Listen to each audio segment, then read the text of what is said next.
Vamos a usar ahora, fíjense, el grupo del 1, 2, 3, 4 hasta el 18, ¿ya? Que es lo que recomienda la UPAC. Los otros, 1A, 2A, 3B, eso ya están en desuso. Cuando uno habla de propiedades periódicas de los elementos, es gracias a estas personas. Dmitri Ivanovich Mendeleev fue uno de los precursores de la tabla periódica, pero también hay que darle créditos a Lothar Meyer y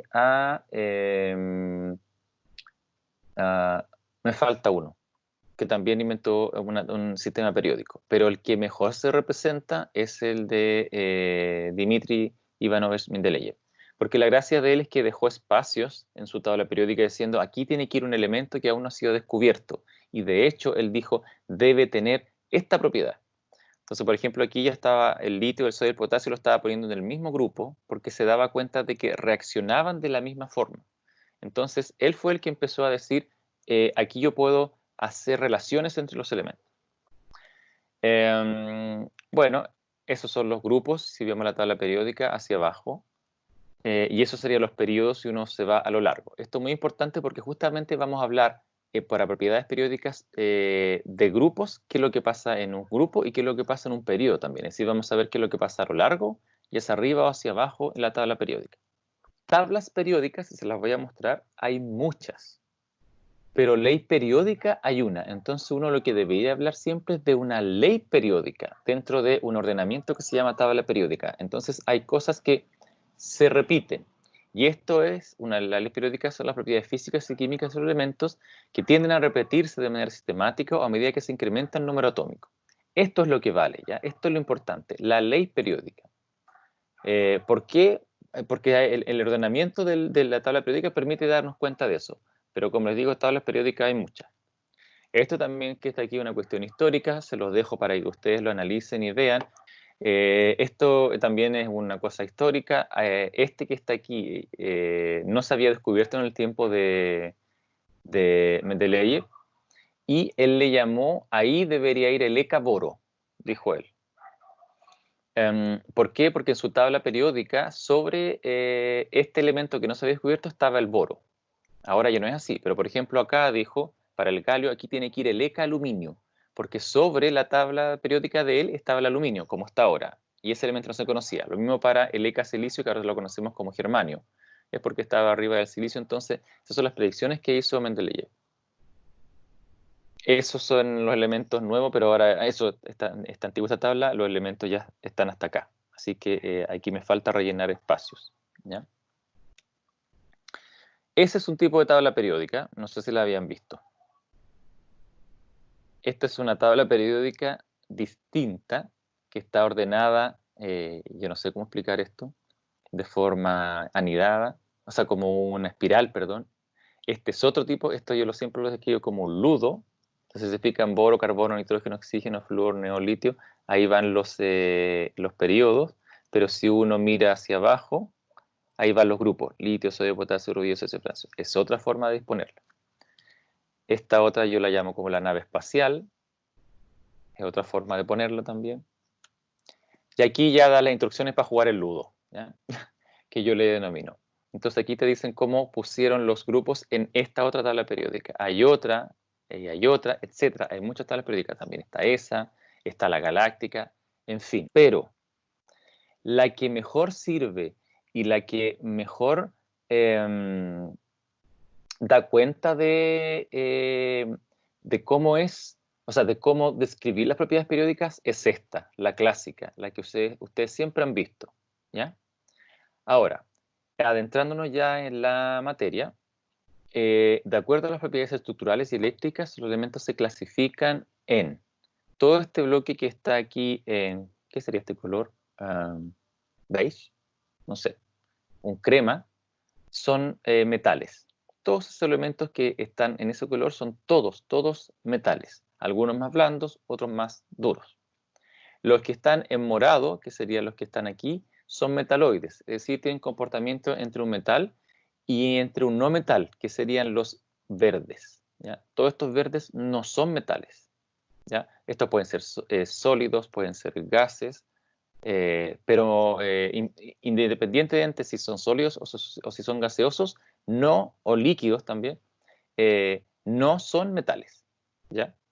Entonces tenemos no metales, metaloides y metales. Eso se clasifican por las propiedades que tienen, cómo se comporta un metal y cómo no se comporta un metal. Un metal no se puede comportar como estos, o sea, estos no se comportan como los metales. Y estos, los morados, están entre tongoy y los vilos, como diría uno.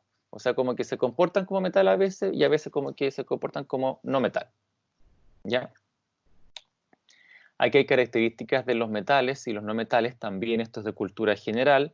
Otra cosa, digamos, para que ustedes consulten, por ejemplo, solo para poner un ejemplo, los metales tienen alta conductividad térmica, es decir, que si uno los toca, se quema las manos, se calienta mucho. Pero los no metales son buenos aislantes térmicos, a excepción de los metales. Entonces, si ustedes quieren construir, y es lo que se hace, normalmente las casas no se hacen de metal, porque si no en verano nos asaríamos y en invierno probablemente nos helaríamos. Se hacen de aislantes térmicos, que son no metales. Por ejemplo, los plásticos o la madera. ¿Eh? Y así ustedes pueden analizar propiedades de metales y no metales. Entonces, en este diagrama, que ustedes van a ver que se va a ir repitiendo, se puede decir, se puede ver en la tabla periódica que hay un carácter metálico. Este sería como una pseudo propiedad periódica, ¿ya? Pero se ve que a medida que uno avanza en un periodo hacia la izquierda, el carácter metálico de ese elemento aumenta. Y a medida que uno baja en un grupo en la tabla periódica, el carácter metálico de esos elementos también aumenta. Entonces probablemente el más metálico sería el que esté acá, porque viene hacia acá y además baja. Entonces el elemento que está aquí probablemente sea el más metálico. Bueno, probablemente es el más metálico. ¿Ya? Vamos a hablar ahora sí de las propiedades periódicas. Las propiedades periódicas se llaman así porque ya les dije, se ve que se repite algo periódicamente. Y no es solamente una propiedad de esos elementos, son varias propiedades. Ahora, lo que dice aquí es que el sistema periódico agrupa los elementos en orden creciente de su número atómico, así es como se acordó hacer la tabla periódica, y de acuerdo a sus similitudes y al cambio gradual de sus propiedades al pasar a otro elemento, uno vecino. Ahora, los orbitales atómicos no poseen límites definidos para los electrones, lo que hace difícil definir el tamaño o radio de un átomo, por ejemplo, que es una propiedad. Entonces vamos a ver cómo se define esa propiedad. Y entonces, por lo mismo, esto es muy importante, se van a usar criterios más generalizados, reconociendo que todavía no hay uniformidad en el tema. Por ejemplo, las propiedades periódicas funcionan muy bien para los elementos representativos, es decir, los que están en el del bloque de la izquierda y el bloque de la derecha, pero los bloques que están en el medio, como por ejemplo los elementos de transición o transición interna, a veces no funcionan tan bien. ¿Ya? Pregunta para ustedes, ¿qué creen que muestra esa imagen? Ahora necesito que participen. ¿Son personas? Sí, son personas, ¿dónde estarían? ¿Como en unas canchas? Ya en unas canchas. No sé si se dan cuenta que aquí adelante hay algo. Ahí, ¿lo ven? ¿Qué pasa si nos vamos alejando de esta parte con respecto al número de personas? Disminuye el número de personas. Ya. ¿Alguien puede imaginar qué es lo que será esta foto? O sea, les adelanto que no es un concierto de algún grupo famoso, porque si fuese un concierto a lo mejor estaría lleno. ¿Saben alguien lo que es esta foto o no? No es, a lo mejor no es directamente deducible, pero esta es la visita del Papa Francisco a Chile, pero cuando fue a Iquique. Entonces, aquí lo que se esperaba era que se llenara todo esto, por eso tienen estas canchas, como dijo alguien ahí, pero esta fue la afluencia de la gente. Otra pregunta para ustedes. El Papa se encuentra aquí, en esto que sería como el escenario, ¿ya? Esta parte azul. ¿Qué creen que pasa con la gente que está cerca y con la que está lejos? Denme su opinión. Por ejemplo, ¿qué pasa? Aquí está el Papa y esta es la gente que está cerca y después esta gente está más lejos, esta gente está más lejos. ¿Qué creen que pasa entre la gente que está cerca del Papa y la gente que está lejos del Papa? Yo creo que toda la gente intentaría estar adelante. ¿Por qué? porque supuestamente el papá es una persona como importante o no sé cómo decirlo, pero con un alto nivel de atención que requiere un Ya, alto nivel un de alto nivel atención. de tensión. Entonces, como que atrae, ¿no? Ese es el punto. Claro, Atrae. sí. El Papa, uno quisiera estar adelante. Por ejemplo, ¿qué creen que pasa con la gente que está aquí adelante y la que está atrás respecto a la visual? ¿Quiénes ven mejor al Papa? La que está adelante. La que está adelante. Están ¿Y quiénes, adelante. y quiénes escucharán mejor al Papa? También los que están adelante. También los que están adelante. Entonces aquí tenemos una situación en donde estar más cerca del foco de atención atrae más que estar más lejos. ¿Ya? Bueno, eso sería la visita del Papa versus esto. Y ahora, ¿quién pone atención aquí? ¿Los que están más cerca o los que están más lejos? ¿Ah? Yo creo que pasa lo mismo. Pasa lo mismo, claro, pero acá hay una diferencia porque esto está en pendiente, ¿no? Entonces, por ejemplo, todos pueden ver al artista aquí, al rockero. Ahora, una cosa importante, ¿por qué estoy haciendo esta analogía? ¿Ya? Que a lo mejor ustedes también pueden hacerla en algún momento. Siempre cuando hay un centro de atención, sea este, un concierto, o sea este, las personas que están más adelante en este tipo de conciertos ven y escuchan mejor al artista, ¿ya? Y las que están más lejos se van alejando, pierden esa atención. Algo similar ocurre en los átomos polielectrónicos y es lo que vamos a conocer como efecto de apantallamiento, y luego del apantallamiento vamos a conocer qué es lo que es la carga nuclear efectiva. En el gráfico que se muestra a continuación se grafica, mejor dicho, el cuadrado de la función de onda, esa es la función de probabilidad, así llamada, versus la distancia al núcleo. Y está en veces de la distancia nuclear del átomo de Bohr. ¿Ya? Entonces, para un átomo 1s, que es el que está marcado aquí en rosado, y estos son los números cuánticos para él, nos damos cuenta que la función de probabilidad es muy grande cuando está cerca del núcleo. Es decir, el electrón es muy probable que esté muy cerca del núcleo. Ahora, a medida que pasamos al orbital 2s y luego al 2p, al 3p, al 3s, al 3d, esta probabilidad se achata, digamos, pero lo que más se muestra es que donde más se puede encontrar al electrón, por ejemplo, en el orbital 3d, ya no es tan cerca del núcleo, sino que es más lejos. Y en el orbital 3s, si se fijan, la probabilidad también es más lejos del núcleo. ¿Ya? Podría estar aquí casi en 13 veces el radio atómico de Bohr. Entonces, ¿qué es lo que ocurre aquí? Pensemos en un compuesto como el litio. El litio tiene un Z igual a 3, lo que implica que tiene 3 protones en el núcleo, lo voy a señalar aquí, y 3 electrones en los orbitales. El litio entonces tiene 2 electrones aquí en el orbital 1s y un electrón aquí en el orbital 2s. Entonces, si se fijan, la función de probabilidad para el orbital 1s indica que esta puede estar hasta aquí, casi un poco más, mejor dicho, de 5 veces el radio atómico de Bohr.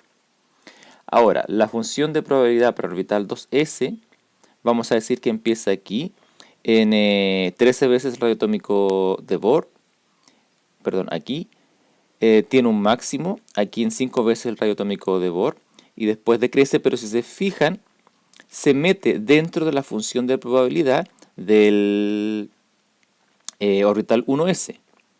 Y luego se hace 0 y luego vuelve a aparecer, aunque un poquito, dentro de la función de probabilidad del 1s. Entonces, esto implica que si se mete dentro de esta otra orbital, su función de onda, su probabilidad, perdón, quiere decir entonces que el electrón que habita aquí del litio puede ir en algún momento a estar más cerca del núcleo.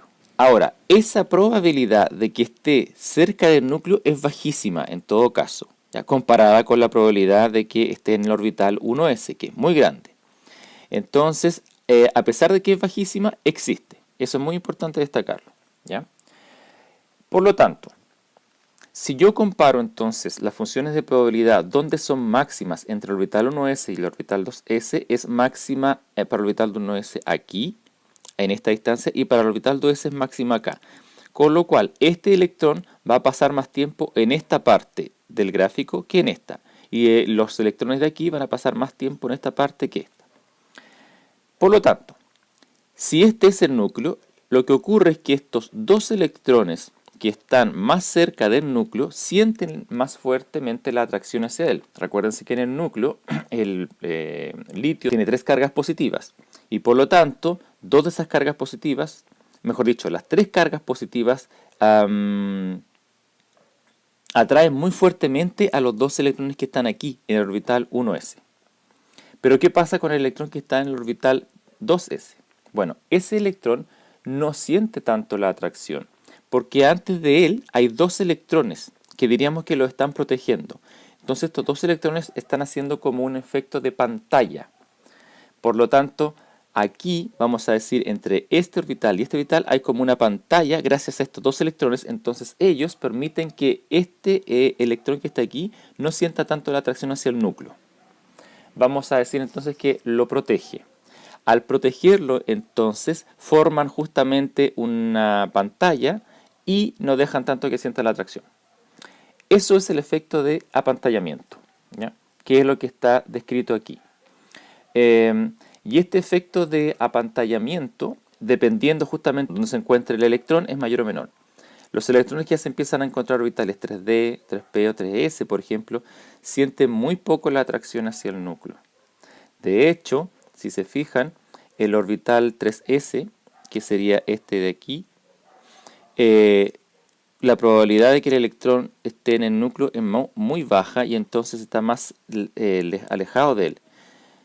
Pero antes de los orbitales 3s, ¿qué hay? Hay orbitales 1s, hay orbitales 2s y orbitales 2p. Y estos orbitales, si están llenos, por ejemplo, y aquí ponemos un electrón, eso quiere decir entonces que este electrón está siendo protegido por todos los electrones que están aquí y los que están aquí. Entonces, menos siente el efecto de atracción hacia el núcleo.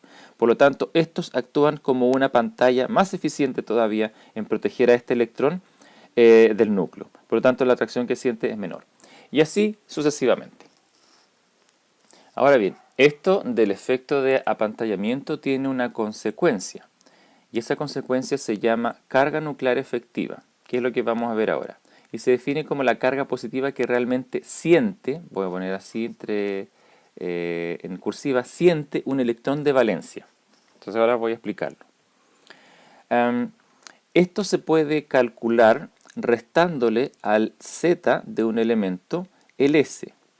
Y el S no es otra cosa que lo que se llama la constante de apantallamiento y que debe estar entre valores de 0 y z. Ahora, nosotros no utilizamos esta fórmula, digamos, no hacemos cálculo del z efectivo con esto, pero sí voy a explicar en qué consiste la constante de apantallamiento. O sea, lo que está mostrando aquí es que lo que va a dar como valor del z efectivo es la resta entre el z del elemento menos esta s. Esta constante de apantallamiento representa la parte de la carga nuclear que es protegida por los otros electrones en el átomo para que no afecte al electrón de valencia. Entonces, ¿cómo es esto?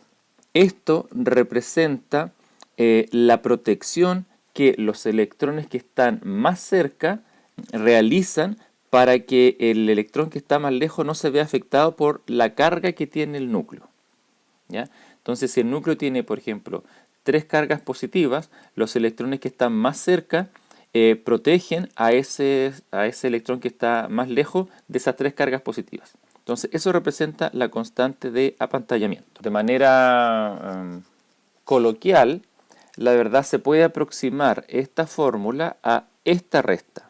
Es decir, que podemos obtener el z efectivo restando el z de los elementos menos el número de electrones internos.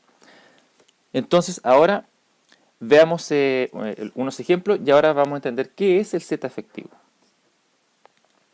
Por ejemplo, para los elementos sodio, magnesio, aluminio y silicio que están a lo largo de este periodo, que es el número 3, tengo la siguiente tabla. El sodio, el magnesio, el aluminio y el silicio tienen los siguientes Z. Para el sodio, su Z es 11, para el magnesio es 12, para el aluminio es 13 y para el silicio es 14. Sabemos que el Z lo que representa es el número de protones. Pero en un átomo neutro, como son cada uno de estos que están aquí, representa también el número de electrones. Por lo tanto, yo puedo decir que el sodio tiene 11 electrones, el magnesio 12, el aluminio 13 y el silicio 14. Ok, cuando yo hago la configuración electrónica de estos elementos, siguiendo lo que les decía la tabla periódica como les enseñé, podría ser la configuración electrónica del neón, ahí está, si la ponemos de forma abreviada, que sería la configuración electrónica del helio, más 2s2, 2p6. Esa es la configuración electrónica del neón. Bueno, ¿qué es lo que ocurre ahora? Al pasar al sodio, entonces ahora paso al periodo 3, y aquí este bloque, acuérdense que es de orbitales s. Entonces el sodio tendría ahora la configuración electrónica del neón y luego 3s1. Para el magnesio sería 3s2. Para el aluminio sería 3s2, 3p1 y para el silicio 3s2, 3p2. Todos ellos, independientemente de dónde tengan sus electrones de valencia, internamente, es decir, en la capa que tienen en el nivel 2, todos ellos tienen 10 electrones. Entonces, estos 10 electrones, si ahora nos remitimos al gráfico que estaba anteriormente, son los que están más cerca del núcleo. Y al estar más cerca del núcleo, entonces son los que protegen a este electrón del sodio para que no sea tan atraído por el núcleo. Entonces, todos estos electrones actúan como efecto de apantallamiento. Pero ¿cuál es el problema? El problema aquí es que siempre todos estos van a tener 10 electrones. Y en el caso del sodio va a tener solamente un electrón de valencia. Y por lo tanto, estos 10 electrones son capaces de proteger a este solo electrón, este electrón solo, digamos, en el orbital 3s1 para el sodio. Pero cuando uno va avanzando, lo que ocurre es que el número de electrones internos se mantiene igual. Pero el número de protones pasa de 11 a 12. Luego pasa a 13. Luego pasa a 14. Entonces lo que ocurre es que los electrones de valencia que están aquí ya no pueden ser tan protegidos por estos 10 electrones que los escudan o los apantallan. Porque ahora hay más cargas positivas. Entonces, lo que realmente sienten estos electrones de aquí, el protón que le corresponde. Es decir, porque cada electrón hay un protón. Entonces, este que está aquí, estos 10 electrones, más este de acá, dan 11. Entonces, cada protón debería traer un electrón. Pero lo que ocurre es que a medida que aumenta el Z, entonces tenemos estos electrones de valencia, por lo que hay una diferencia entre este y este que nos da más 1. Entonces aquí hay una carga más, una carga adicional, entonces que está sintiendo este electrón de valencia. Y si yo hago la resta entre este y este, utilizando esta fórmula, ahora estos de acá sienten 2 protones muy fuertemente.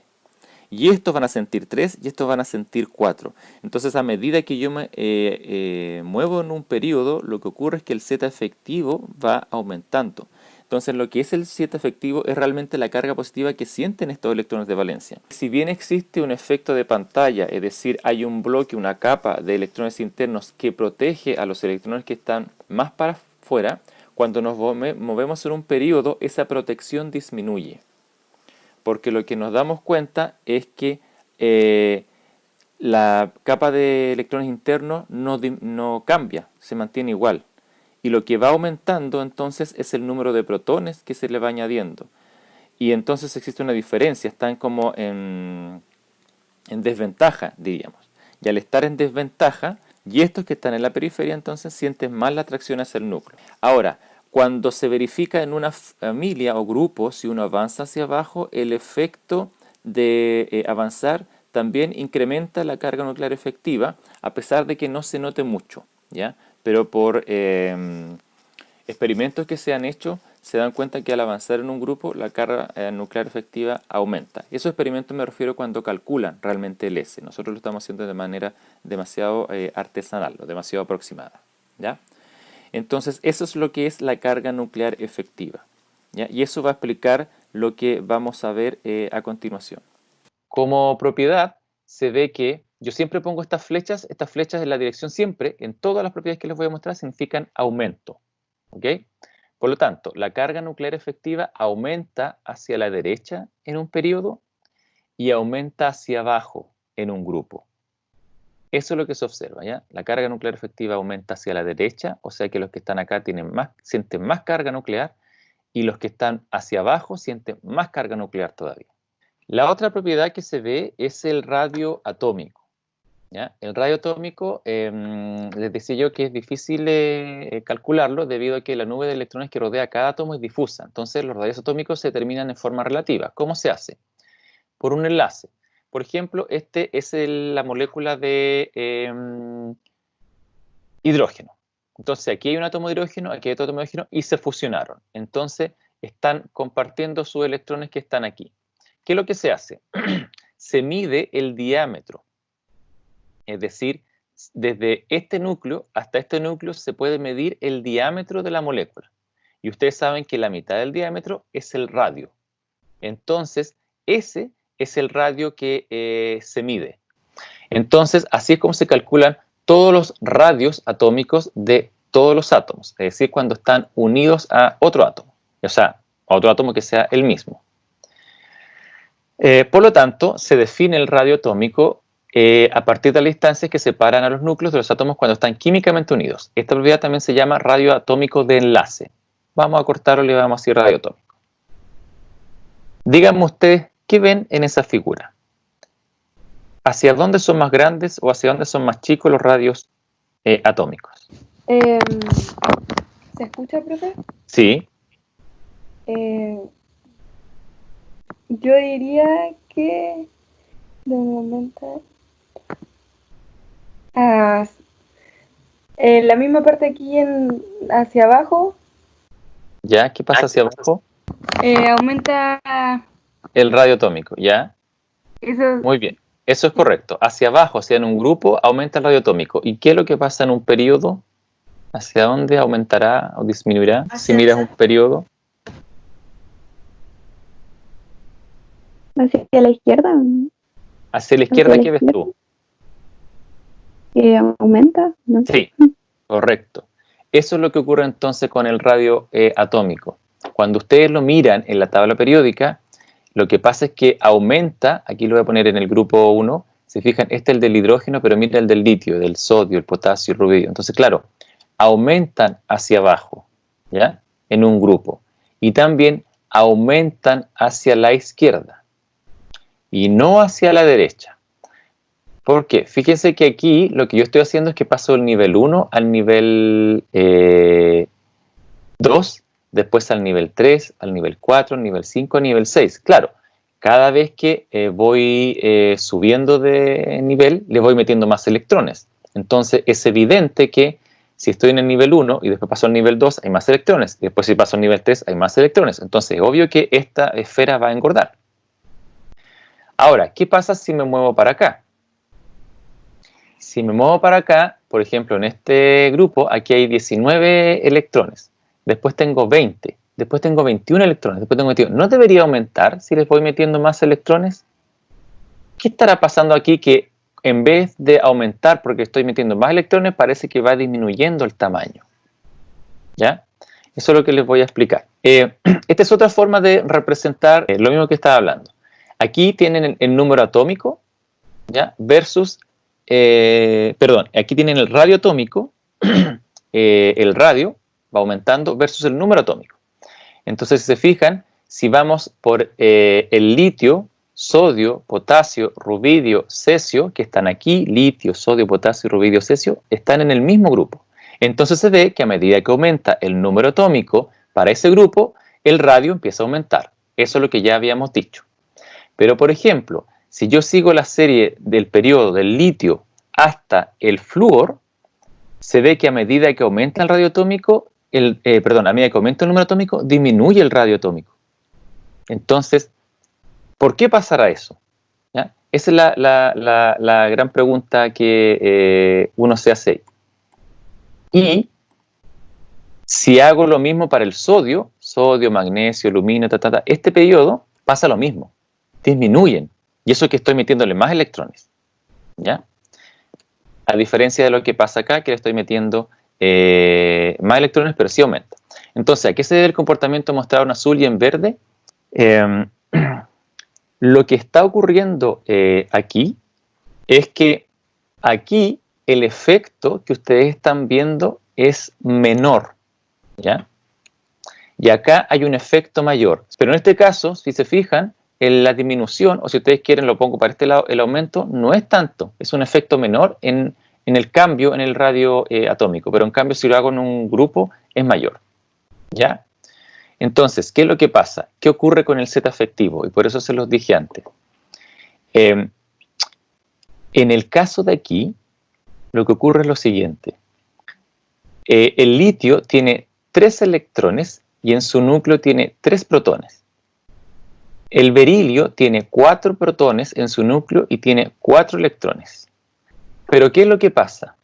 El electrón que yo pongo en el litio o en el berilio sigue estando en el nivel 2, no cambia de nivel. Y los electrones que yo les vaya a meter al boro, al carbono, al nitrógeno, al oxígeno, al flúor, siguen estando en el nivel 2. Entonces, ¿qué es lo que pasa? Siguen estando cerca del núcleo. No pueden cambiar al nivel 3. Por lo tanto, si siguen estando cerca del núcleo, quiere decir entonces que el núcleo los va a atraer con más fuerza todavía. Porque aquí 3 electrones empiezan a sentir a 3 protones. Pero en el berilio, ahora 4 electrones sienten 4 protones. Entonces esos se acercan más, se comprimen más. Y si paso acá al boro, el boro tendría 5 protones y alrededor 5 electrones, pero esos 5 electrones están sintiendo 5 protones porque están ahí mismo, cerca, y así sucesivamente. Entonces, lo que ocurre es que el radio se comprime porque los protones que están en el núcleo atraen mucho los electrones, ya que los electrones están todavía muy cerca del núcleo. En cambio acá, si yo paso del litio al sodio, el electrón del sodio, el litio que está en orbital 2s1, en comparación con el sodio que está en orbital 3s1, ese electrón está en un nivel superior. Y el potasio ahora está en un nivel 4s1. O sea, cada vez ese electrón se aleja más. Por lo tanto, los electrones que están antes lo apantallan. Ellos sienten más la atracción del núcleo y por lo tanto no dejan que ese electrón sienta la atracción y por lo tanto el electrón se puede expandir. Y por eso crece el radio atómico. Pero acá el radio atómico disminuye porque los electrones que yo voy poniendo, los voy poniendo en el mismo nivel. Por lo tanto, no lo puedo poner en nivel exterior, así es que esos electrones van a empezar a sentir mucho la atracción hacia el núcleo y por eso es que este radio se comprime.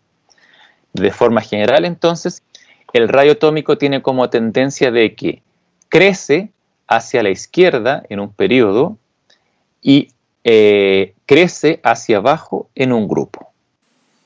Veamos el ejemplo 1 que dice: acomode los siguientes átomos en orden decreciente de su radio atómico: potasio, aluminio, nitrógeno, fósforo y magnesio. Para eso lo que tenemos que hacer en esta tabla periódica que he puesto aquí es ver dónde están esos elementos. Ahí están. Entonces el potasio está acá, el magnesio aquí, el aluminio aquí, el fósforo acá y el nitrógeno acá. Entonces si resolvemos la pregunta que acomode los siguientes átomos en orden decreciente de su radio atómico, hay que mirar entonces la tendencia en las propiedades periódicas, la propiedad periódica del radio atómico. Entonces, ¿qué nos decía? Nos decía, de acuerdo a lo que acabamos de ver, que el radio atómico crece hacia allá en un periodo y hacia abajo en un grupo. Por lo tanto, ¿cuál es el más pequeño y cuál es el más grande? Bueno, tenemos que mirar entonces la tendencia. Si crece hacia allá y crece hacia acá, entonces el que esté más hacia la esquina va a ser el más grande. Entonces veamos, analicemos solamente este cuadrito. o sea, estos tres periodos, el 2, el 3 y el 4. Si se fijan, si analizamos solamente este periodo, el que va, al crecer hacia acá y luego hacia acá, el que queda entonces más grande sería el potasio. Es como si ustedes tuvieran justamente este vector que va hacia aquí y el vector que va hacia acá, entonces un vector suma sería el que está hacia acá. Entonces si lo vemos diagonalmente, hacia acá está lo más grande y hacia allá lo más pequeño. Entonces el potasio sería el átomo más grande. Luego entonces, ¿cuál vendría? Bueno, si nos pasamos al nivel de acá arriba, de acuerdo a la tendencia, dice que hacia acá crece.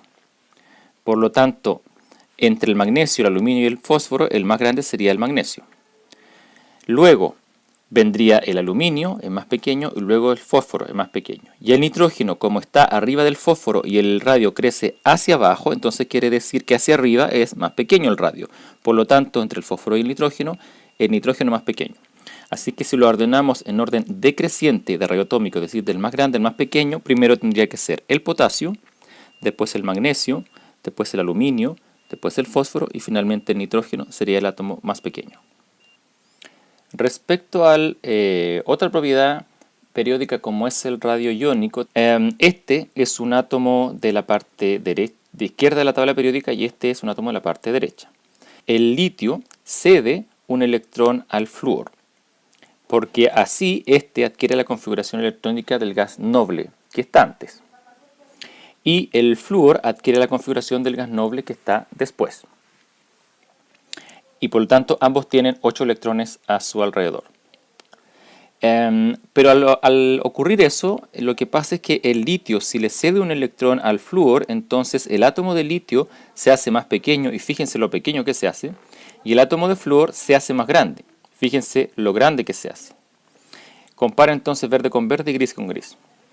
¿Qué es lo que está pasando aquí? ¿Por qué está ocurriendo esto de que el átomo neutro, cuando se transforma en un catión, es más pequeño, comparándolos, y que el átomo neutro, cuando se transforma en anión, su anión es más grande en comparación con el átomo neutro? Esto es justamente lo que estaba preguntando en esa pregunta, para que redundancia. Entonces, cabe esperar, como corolario, que si un átomo gana electrones, debe aumentar su radio, mientras que si los pierde, debe disminuir el diámetro y por lo tanto disminuye el radio. Esta es una tendencia natural que se verifica en la tabla periódica al desplazarnos en filas y columnas, y lo vamos a ver enseguida, pero es importante decir que un catión siempre es más pequeño que el átomo del cual proviene y un anión siempre es más grande que el átomo del cual proviene, que es lo que estaba explicando anteriormente y aquí queda explícito. Por eso la pregunta que siempre queda entonces cuando uno analiza el radio iónico es ¿por qué ocurre esto? Veamos. A ver, mientras más positivo es un catión X, vamos a llamarlo cualquiera, su radio es menor. Eso es lo que acabamos de ver. ¿Por qué? Fíjense que esto es lo más importante. La carga del núcleo supera a la carga de los electrones. Es decir, en el núcleo, cuando un catión pierde electrones, quiere decir entonces que los electrones con respecto a los protones están en desventaja. Es decir, en el átomo tenemos más cargas positivas que negativas y por lo tanto, y los protones como están en el núcleo, entonces superan el número de los electrones. ¿Qué implica eso entonces? Que como hay más cargas positivas, entonces los electrones que quedaron y no se han ionizado, es decir, no se han ido de este átomo para formar el catión, sienten con mayor fuerza entonces la atracción hacia el núcleo. Por eso es que aumenta la atracción del núcleo por estos electrones. ¿Qué implica eso entonces? Que al aumentar la atracción por esos electrones, el núcleo se contrae.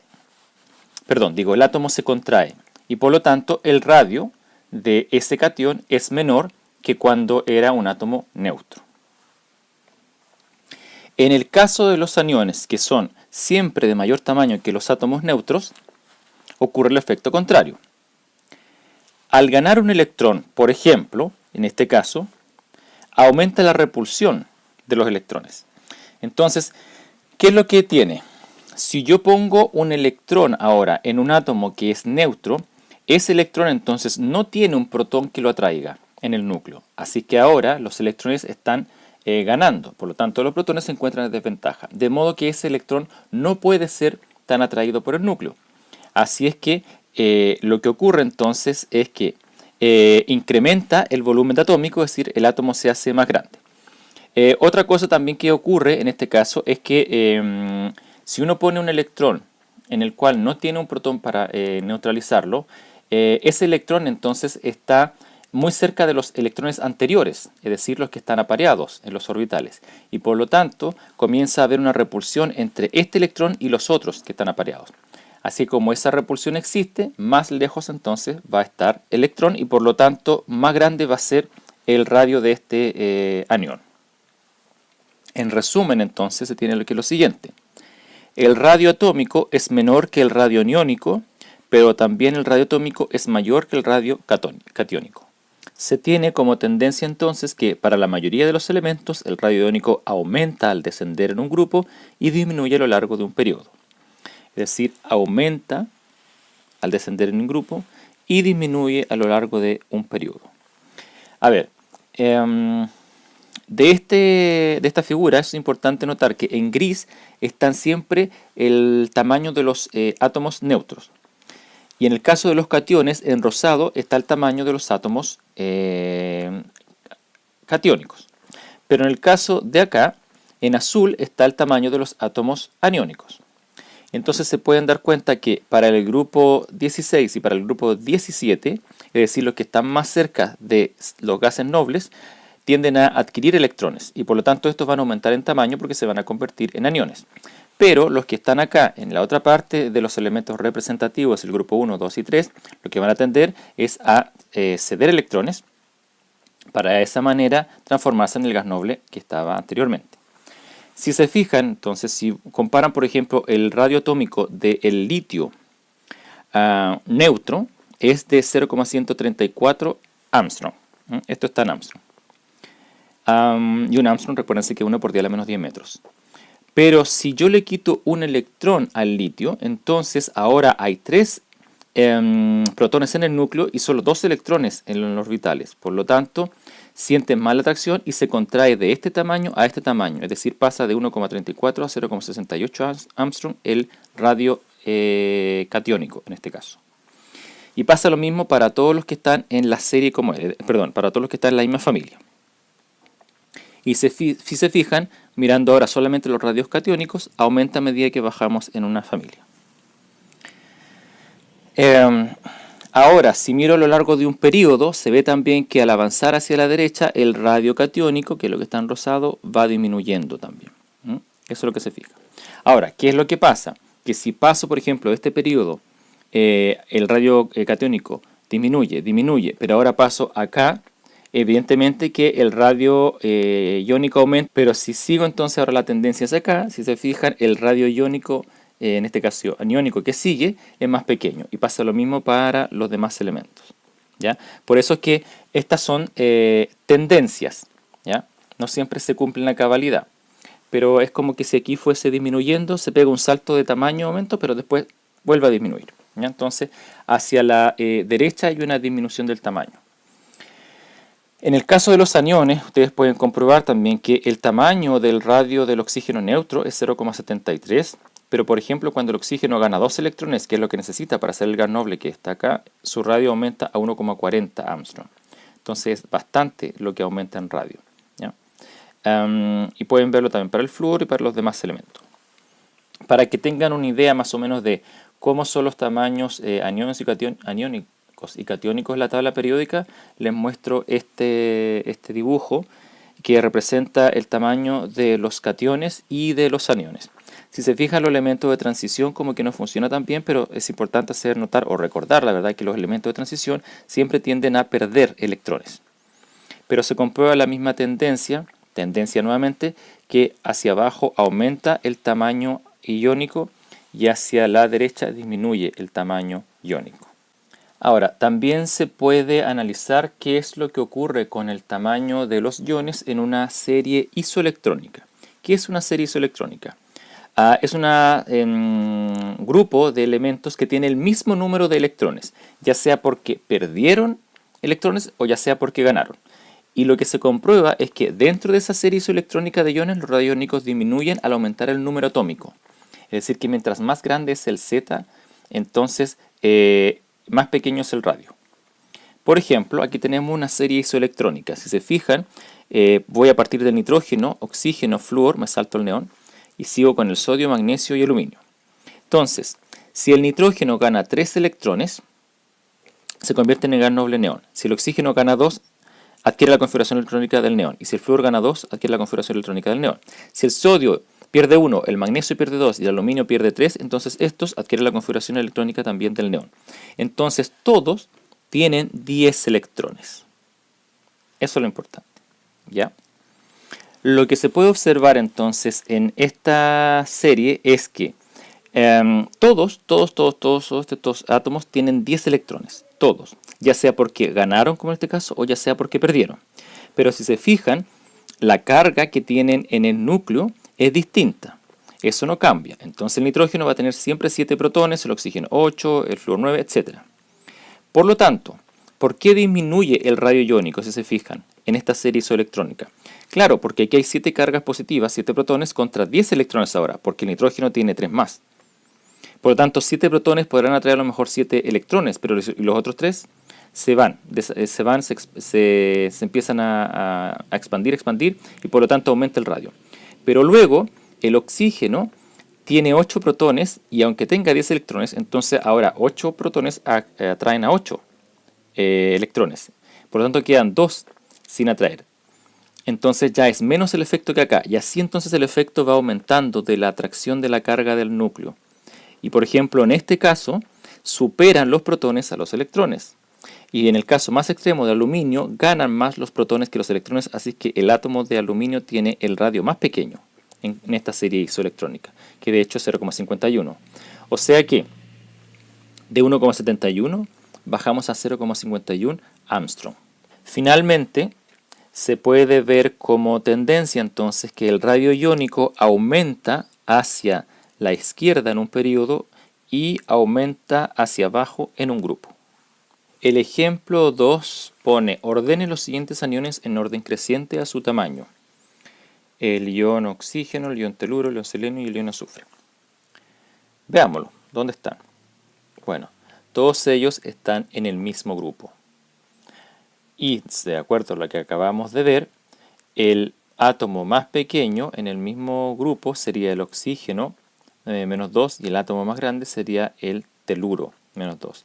De modo que para ordenar en orden creciente el tamaño, diríamos que primero está el oxígeno, después está el azufre, después está el selenio y finalmente el teluro es el átomo más grande. Otra propiedad periódica es la energía de ionización, ¿ya? De esto ya habíamos hablado un poco cuando vimos el modelo mecánico cuántico y que se necesitaba justamente para sacar ese electrón del efecto fotoeléctrico, para sacar ese electrón con un fotón en el efecto fotoeléctrico, y eso era una energía a la cual llamamos trabajo. Pero luego nos dimos cuenta que esa energía se podía igualar a lo que se llamaba la energía de ionización, es decir, para convertir a ese elemento en un yo. Y esto es lo que está escrito aquí y ahora lo vamos a ver más en detalle. La energía de ionización o potencial de ionización, así también se le denomina, se puede abreviar EI, o si es potencial de ionización, PI, de un átomo o de un ion, porque a los iones se les puede seguir sacando electrones, es la energía mínima que se necesita para remover completamente el electrón de un átomo o de un ion enlazado con menor fuerza en fase gaseosa. Eso sí es muy importante. Para poder realizar entonces esto de quitarle a este átomo A, que puede ser cualquiera, un electrón, hay que aplicarle energía. Piensen en el fotón, por ejemplo, es energía que se le aplica, o también podría ser con calor, o a lo mejor podría ser con una reacción química. Tiene que estar, eso sí, el átomo en fase gaseosa, ¿ya? Porque así se mide la energía de ionización, cuando un átomo está en fase gaseosa. Y entonces, ¿qué es lo que se produce? El catión correspondiente y un electrón. Si yo le quito un electrón a ese átomo neutro, eso se denomina primera energía de ionización. Pero podría ser que a este catión, que ya le quité un electrón, como decía anteriormente, le quiera sacar otro electrón. Entonces, lo que ocurriría es que tendría que invertir nuevamente energía para sacar ese segundo electrón, y tendría ahora un catión con 2 cargas positivas y otro electrón suelto. A esto se denomina segunda energía de ionización y podría sucesivamente ir quitando electrones y por lo tanto tendríamos n energías de ionización. Ahora, es importante hacer notar de que la segunda energía de ionización es siempre más alta que la primera. ¿Por qué será esto? Claro, porque cuesta sacar más al segundo electrón debido a que el Z efectivo es mayor. O sea, la carga del núcleo atrae con más fuerza a ese electrón. Por ejemplo, fíjense lo que ocurre aquí. Para el magnesio se puede tener energías iónicas sucesivas. Pero fíjense que quitarle un electrón al magnesio tiene una energía de ionización primera de 738 kJ. Esa es la energía que necesita para quitarle un electrón a un mol de átomos de magnesio. Esto ya vamos a conocer más adelante lo que es un mol. Pero quitarle un segundo electrón al magnesio que ya está ionizado sube a una energía de 1450 kJ. O sea, esto es casi el doble. Pero si ustedes quisieran quitarle un tercer electrón a este átomo de magnesio ya ionizado y transformarlo en magnesio más 3, fíjense que la energía sube a 7734 kJ. Entonces, claro, ¿qué es lo que está ocurriendo? Al tener menos electrones este átomo, está teniendo más protones, entre comillas, es decir, los protones ganan porque tienen ventaja sobre los electrones en respecto al número. De modo que si hay más cargas positivas, evidentemente de que los electrones que van quedando van a ser más atraídos porque están en desventaja. Así es que claramente si son más atraídos y yo quiero quitarle otro electrón, es difícil quitar ese electrón porque está siendo atraído fuertemente por el núcleo y entonces despegarlo, vamos a decir así, cuesta más. Si ustedes, por ejemplo, para este que es el helio, tiene 2 protones y aquí tiene 2 electrones. Si ustedes quieren quitarle un electrón al helio, necesitan 3,94 por 10 a la menos 18 Joule, solo para extraer un electrón. Si se lo sacan, le queda lo que aparece acá, ¿ya? Y entonces, ¿qué es lo que ocurre? Que ahora, para sacar este electrón, se necesitan 8,72 por 10 a la menos 18 Joule. O sea, esto es 2 veces, el doble, 2 veces más difícil sacarlo. O sea, se necesita 2 veces más energía que para sacar el primero. Por lo tanto, como tendencia, se observa que la energía de ionización aumenta al avanzar en un grupo y aumenta al avanzar en un periodo, que es lo que está puesto en este dibujo. Esta es otra forma de ver justamente las energías de ionización. Fíjense que ahí les muestran que a lo largo de un periodo, como les decía, aumenta la energía de ionización y subiendo en un grupo también aumenta la energía de ionización. Entonces, diagonalmente se puede observar que el que cuesta más quitarle electrón es el helio y al que cuesta menos quitarle electrones es al cesio, en esta comparación de los elementos representativos. ¿Ya? Pero también sobresale el hidrógeno, le cuesta mucho quitar un electrón. Esto mismo lo podemos ver en un gráfico como el siguiente. ¿Qué se muestra aquí? Bueno, es claro, a lo mejor de la gráfica, de que los gases nobles poseen las energías de ionización más altas. Fíjense, helio, neón, argón, criptón, xenón, siendo esta la primera energía de ionización versus el número atómico, ¿ya? Entonces, a medida que aumenta el número atómico, si se fijan, es menos difícil quitar un electrón. O si ustedes quieren, a medida que disminuye el número atómico, es más difícil quitar un electrón en los gases nobles. Y esa tendencia, la verdad, se ve también para otro elemento. Pero en los gases nobles es clarísimo. Claro, los gases nobles justamente tienen su octeto completo. Entonces, querer ceder electrones, ¿para qué? Si ya están completos. Por eso es que es muy difícil quitarles los electrones. Pero el xenón tiene mucho más electrones que el helio. El helio tiene 2 electrones y en el centro tiene 2 protones. Entonces, quitarle un electrón al helio es muy difícil porque esos 2 electrones están demasiado cerca de los 2 protones. Pero quitarle un electrón al xenón es más fácil porque el electrón que le voy a quitar está mucho más lejos del centro, entonces siente menos la carga nuclear y de hecho los electrones que están antes que él lo apantallan más. Y por lo tanto, este electrón es fácil quitar con respecto al helio. Y también se ve que el grupo de los alcalinos, el grupo 1, son los que tienen la energía de ionización más baja. El litio es el que tiene la energía de ionización más alta, pero luego viene el sodio, luego viene el potasio y luego viene el rubidio. Entonces también se comprueba que a medida que aumenta el número atómico, la energía de ionización disminuye. En todo caso, si se fijan, no es tanta la diferencia de energía que hay. Claro, porque recuérdense que en esto que es un grupo, el litio, el sodio, el potasio y el rubidio, si los ven hacia abajo, todos ellos terminan su configuración electrónica en un nivel NS1. Todos tienen justamente un electrón en el último nivel. Por lo tanto, ese electrón, como está solo, es fácil cederlo. No hay problema en cederlo, porque si se lo cedo, se transforma el gas noble, estos elementos en gas noble. ¿Ya? Entonces, eso es lo que ocurre justamente para los metales alcalinos. Respondiendo a la pregunta que aparece aquí. También hemos respondido a esta pregunta: ¿por qué la energía de ionización de los alcalinos disminuye conforme se avanza en el grupo? ¿Ya? Solo para que quede claro, el primer electrón removido está cada vez más lejos del núcleo, su radio atómico es mayor y en consecuencia se requiere menos energía. O sea, este electrón del rubidio está mucho más lejos que el electrón del NS1 del litio.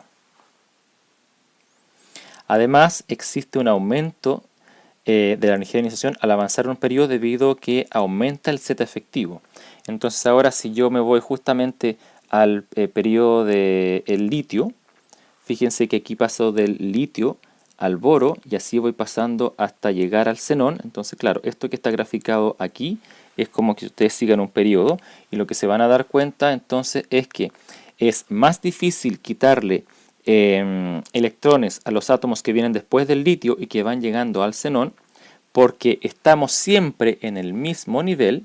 Por lo tanto, el Z efectivo, es decir, la carga nuclear efectiva que realmente sienten esos electrones es más, porque les voy agregando cada vez más protones, entonces en el mismo nivel. Como están en el mismo nivel, nuevamente, entonces es muy difícil quitarle los electrones, porque todavía están muy cerca del núcleo. Entonces, a medida que yo pongo más protones y también se adhieren más electrones en el número atómico, estoy adhiriendo esos electrones en el mismo nivel. Y como adhiero estos electrones en el mismo nivel, todavía están muy cerca del núcleo, así que sienten más la atracción. Por eso es que quitarle un electrón en un periodo a un elemento aumenta hacia la derecha. Análisis, ustedes pueden observar en esta tabla donde están las energías de ionización de los primeros 20 elementos, fíjense ahí, una primera, una segunda, una tercera, cuarta, quinta y sexta energía de ionización. Es increíble observar, fíjense que, para el helio primero solamente hay una energía, para el hidrógeno, perdón, solamente hay una energía de ionización porque tiene un electrón, así que el que se puede sacar. Pero por ejemplo, si ven el sodio, claro, quitarle un primer electrón al sodio, la verdad no cuesta tanto, 495.9 kJ por cada mol. Pero quitarle un segundo electrón, fíjense, sube a 4560, o sea, es muchísimo, porque el sodio ya no quiere entregar más electrones, porque está cómodamente ella que tiene la configuración del gas noble que le antecedía. Y ustedes pueden analizar así para los demás elementos.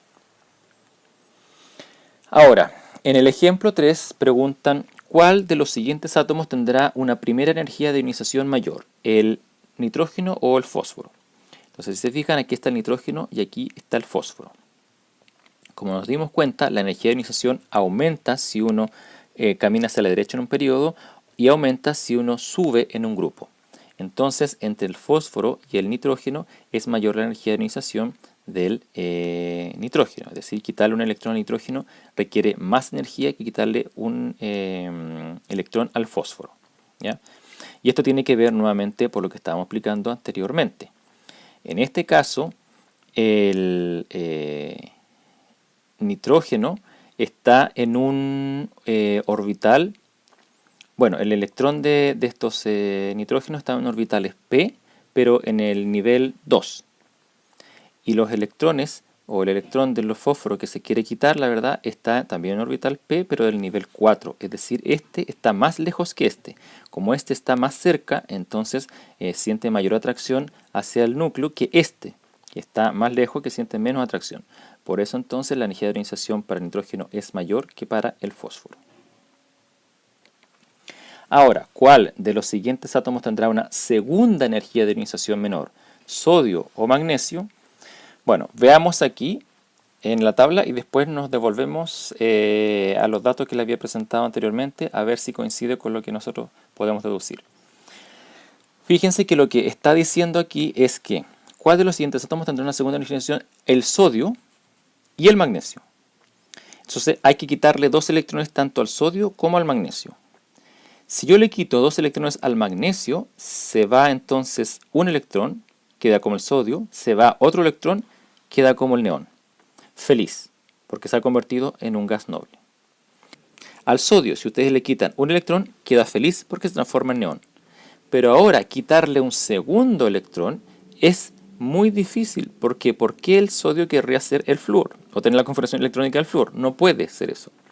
Entonces, como ya está con una configuración electrónica de un gas noble, no va a querer ceder su segundo electrón. Y también nos podemos dar cuenta que en eso convertiría entonces al magnesio a la configuración electrónica del neón, que sería helio 2s2 2p6, y la configuración electrónica del sodio también quedaría helio 2s2 2p6, ¿ya? Pero eso sí es que se le quita, un electrón al sodio y se le quitan 2 electrones al magnesio. Pero la configuración electrónica del sodio, si se le quita otro electrón, entonces quedaría con la configuración de 2s2 2p7. ¿Eso qué quiere decir entonces? Que ahora, al estar en esta posición, estos electrones, el electrón, digamos, de los orbitales P, siente demasiada la atracción hacia el núcleo. Entonces, estamos, acuérdense, diciendo de que la energía de ionización aumenta hacia arriba y también aumenta hacia acá. Entonces, ahora este está aquí, el sodio. Por lo tanto, siente más la atracción hacia el núcleo, así que es más difícil quitarle un electrón. No, eso no va a ocurrir, es muy difícil al sodio quitarle 2 electrones, ¿ya? Entonces, si miramos la tabla anterior, deberíamos darnos cuenta de que entre el magnesio y el sodio, la energía de ionización para el sodio es, la segunda energía de ionización para el sodio debe ser muchísimo mayor que para el magnesio. Lo vamos a comprobar. Aquí está el sodio y aquí está el magnesio. La energía de ionización para el sodio segunda es 4560 kJ por mol y para el magnesio es 1450, o sea, es muchísimo mayor, como predijimos, para el sodio que para el magnesio quitar 2 electrones. La afinidad electrónica se podría definir como, es otra propiedad periódica, pero se podría definir como lo contrario a la energía de ionización. Esta es la energía necesaria para llevar un electrón desde una distancia infinita hasta un átomo gaseoso, el cual lo absorbe para formar un ion gaseoso. Entonces, en este caso, es como darle un electrón desde muy lejos a un átomo neutro y lo transformamos en un anión. Pero siempre tiene que estar en fase gaseosa. Cuando se forma un ion estable, se desprende energía, por lo que el signo del cambio energético es negativo. En el caso del magnesio que vimos anteriormente, sacarle electrones requería energía. Entonces, en la convención de signos, cuando uno necesita energía para un proceso, el signo de esa energía es positivo. Pero cuando el proceso cede energía, entonces la energía de ese proceso es negativo. Entonces, adicionar un electrón al cloro, por ejemplo, en estado gaseoso, al átomo de cloro, tiene una cesión de energía de menos 384 kJ por mol y se transforma el átomo neutro en anión. ¿Ya? Entonces eso también es una cosa importante. Ahora, lo que sí no es igual, y por eso lo pongo acá debajo, es que la primera energía de ionización y la energía y la afinidad electrónica no tienen el mismo valor con signos opuestos. Eso no es así. Pero como digamos tendencia general, lo que se ve es que para un átomo neutro aceptar un electrón implica que cede energía. Se pueden dar cuenta de este gráfico que a medida que aumenta el número atómico versus la afinidad electrónica para los átomos de los halógenos, es decir, grupos halógenos, flúor, cloro, bromo, yodo, Y astato, evidentemente que la afinidad electrónica es uno de los valores más altos, ¿sí? Fíjense que el flúor tiene una afinidad electrónica más o menos de 320, y el cloro, por ejemplo, ya llega a menos 350.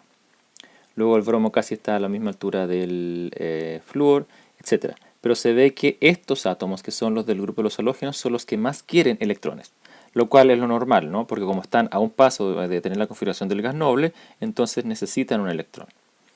Y acá abajo, en rojo, se pueden dar cuenta ustedes, en 0, todos los átomos que no necesitan electrones o no quieren absorber electrones. Dentro de ellos, por ejemplo, tenemos a el magnesio, el calcio, el estroncio, el bario, que son del grupo de los alcalinoterros, o sea, el grupo 2. O sea, esos no van a querer electrones. ¿Qué es lo que quieren? Quieren ceder sus electrones, porque así es más fácil convertirse o tener la configuración del gas noble anteriormente, ¿ya? También muchos metales de transición, como por ejemplo el manganeso, el zinc, el cadmio, esos no quieren, el hafnio, está por aquí también lo veo, estos no quieren captar electrones, lo que ellos quieren es ceder. Entonces ellos fácilmente entregan sus electrones, ¿ya? Un caso curioso, por ejemplo, es el oro. El oro, a pesar de que es un metal de transición, que normalmente casi todos tienden a ceder electrones, es decir, formarse en cationes, en algunos casos el oro sí puede aceptar un electrón y por lo tanto tiene una energía de afinidad electrónica. En esta tabla, solo para que ustedes se den cuenta, están los elementos representativos del periodo 1, 2, 3, 4, 5 hasta el 6, y lo que pueden comprobar, pero esta sí es una tendencia muy global, esta es una de las propiedades periódicas que es la menos periódica probablemente, sino que es muy, muy tendenciosa, es que si yo, por ejemplo, voy a tomar aquí el carbono, paso del boro al carbono, luego al nitrógeno, al oxígeno, al flúor, se ve que la energía aumenta. Recuérdense que un valor negativo quiere decir que más energía da esa aceptación del electrón. Por lo tanto, la afinidad electrónica aumenta en un periodo. Y ahora, si miramos este grupo, por ejemplo, nos podríamos dar cuenta de que va disminuyendo en cantidad. Entonces, o mejor dicho, si ustedes prefieren, aumenta en un grupo la afinidad electrónica. El valor de la energía disminuye, pero el valor de la afinidad, que es que mientras más energía, más afín es, mientras más energía negativa, entonces en el grupo aumenta y en un periodo aumenta hacia la derecha, que es lo que está mostrado como resumen acá abajo. Y eso justamente es una tendencia, ¿ya? Mientras más negativa sea la afinidad electrónica, significa que es más factible la formación del ion negativo, es decir, aceptar. Por el contrario, si la afinidad electrónica es cercana a 0 o es positiva, entonces quiere decir que se hace más difícil generar el ion negativo. La última propiedad es la electronegatividad. Linus Pauling definió la electronegatividad, que es el personaje que está ahí, como la capacidad de un átomo a atraer electrones hacia sí cuando se combina químicamente con otro, es decir, en un enlace químico. Y tiene este símbolo, ¿sí? Y según lo que calculó Pauli, es la energía de ionización más la afinidad electrónica, sus valores dividido por 2. Así se calcula la electronegatividad. La tendencia que se observa es que para los elementos representativos, como decía antes, también esto funciona muy bien para los representativos, es que la electronegatividad suele aumentar conforme se avanza en el periodo, es decir, de izquierda a derecha, y disminuye conforme se avanza en un grupo, o si ustedes quieren, aumenta conforme se sube en un grupo.